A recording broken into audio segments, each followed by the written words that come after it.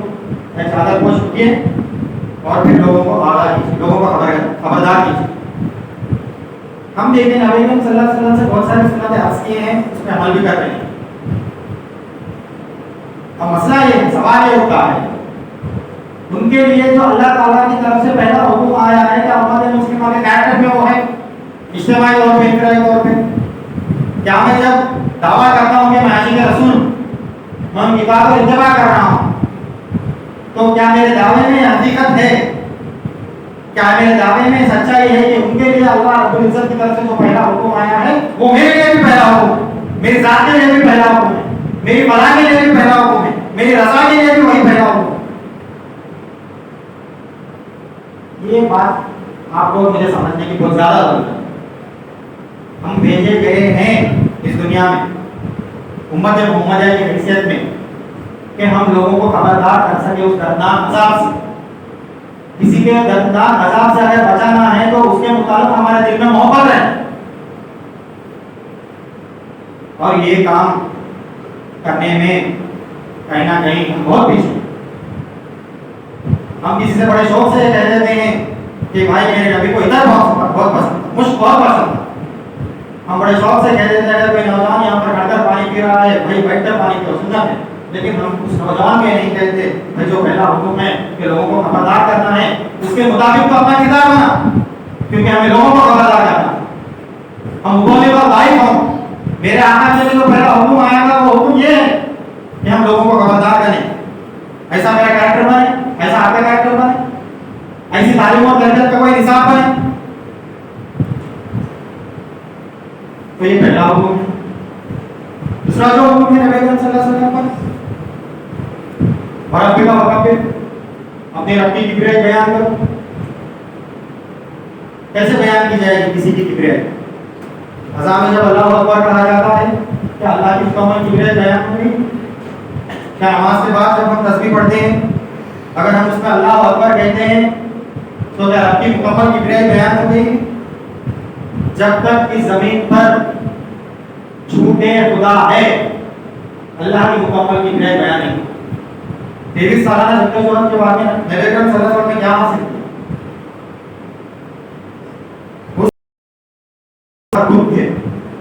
اس عرب سے جہاں پر اللہ تعالیٰ کو چیلنج کیا جاتا ہے وہاں سے پوری گندگی کو نکال دیتے ہیں. ان کو یہ مقصد دیا گیا وہ اللہ سے اصل رسول ہم بالخدا و دین الحق لیوزیر و علی دین کلی وقفہ باللہ شاہدہ. وہ اللہ ہے جس نے اپنے رسول پر دین حق نازل کیا ہے. کیا کیا جائے اس دین حق کو لے کر؟ کیا مقصد ہے اس دین حق کا یہاں پر نازل ہونا؟ اللہ تعالیٰ بتا رہا ہے وقفہ باللہ شاہدہ. میں کہہ رہا ہوں کہ تم لیوزیر و علی دین کلی اس کو تمام ادیان پر، تمام فلسفے پر، تمام مذہبوں پر، تمام نظریات پر اس دین اسلام کو غالب کر میرا رسول اور اس پہ میں گواہ رہا ہوں. یہ نبی اکرم صلی اللہ علیہ وسلم کو دیا گیا اور دوسرا مقصد. آج آپ پر میں بڑے کنوینئنٹ زون میں ہم شیطان کے بنائے ہوئے قانون، شیطان کے بنائے گئے ہوئے دستور جس میں نہ حقوق العباد ہے، جس میں نہ حقوق العباد کو جو امپلیمنٹ کیا جا سکتا ہے، آپ اور میں بڑے یقین کے ساتھ بڑے کنوینئنٹ اور ہمارا عاشق رسول کا دعویٰ بھی. یہ کیسے ہو سکتا ہے؟ جس پیغمبر پہ، جس رسول پہ، جس نبی پہ دوسرا حکم آتا کہا جا رہا ہے کہ اس کی انتہا یہ ہوگی، اللہ کی کبریائی کی انتہا یہ ہوگی کہ دنیا میں کسی بھی قسم کی بت پرستی نہیں ہوگی، کسی بھی قسم کا قانون ایسا نہیں ہوگا جو اللہ کے قانون کو چیلنج کرے گا. تو 23 سال یا ایھا المدثر جس سے کہا گیا ہے چادر پوش اٹھیے، انہوں نے ایک مرتبہ جب اٹھ گئے تو 23 سال تک اندر محنت کرتے رہے. آج تو شیطان اندر محنت کر رہا ہے، ہم بڑے جلدی تھک جاتے ہیں. آج وہ ریورس ہو گیا. آج محنت